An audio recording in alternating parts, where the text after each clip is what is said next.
Melbourne. By Chris Wallace Crabbe. Chris Wallace Crabbe.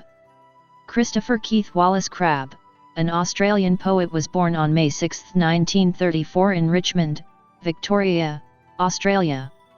Educated at Scotch College, Yale University, and University of Melbourne.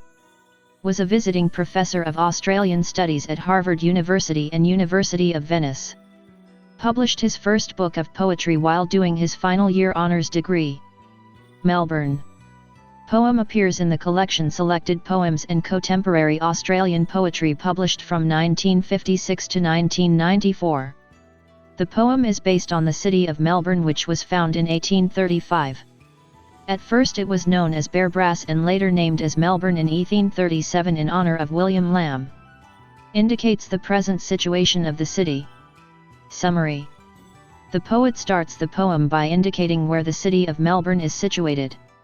He gives a description of the location of the city, which is not on the ocean but on a bay which is muted. The city is between the water and the land, with mixture of clay and silt, where the sun rays fall slowly over the mud. If the waves beats, the city will be in a fainted state, and with the announcements the people will stay at home. He states that like the bay, the blood of the natives flows slowly and moderately without being warm or cold. He states that the citizens are able to realize the situation of the society which is familiar to them and cope up with it.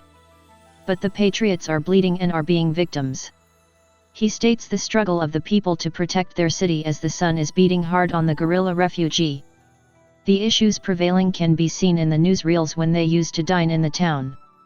As the city is wealthy and a commercial center, the invaders immigrate to the city and their ideas were imposed in the city. He says that the chocolate soil throws up its harvest, which is imported and destructive and not the original one. He indirectly states the colonial influence in the city and says that none of those are emerging boldly or for a long time. He considers the natives as the gardeners in the city who flourishes and smiles on the other. They are strong in their native tradition and they are humming the rusty song, and the old tunes are enough for them. The old images are projected and they are satisfied with it, and it will make them silent so that the life will run well in the city with no complaints. If change is expected in the city, it must be original and not an imitation of other culture. If a person in the city needs any kind of variety or change, the poet says that there are wind, heat, and frost with variety to feed the person and keep him on the whole week. Let the busy city be there with its remorse cars which strangle the city and put it out of pain. On the other side one can enjoy the hills which nobody cares. He says that the artists sail for brisker port or rot in public bars.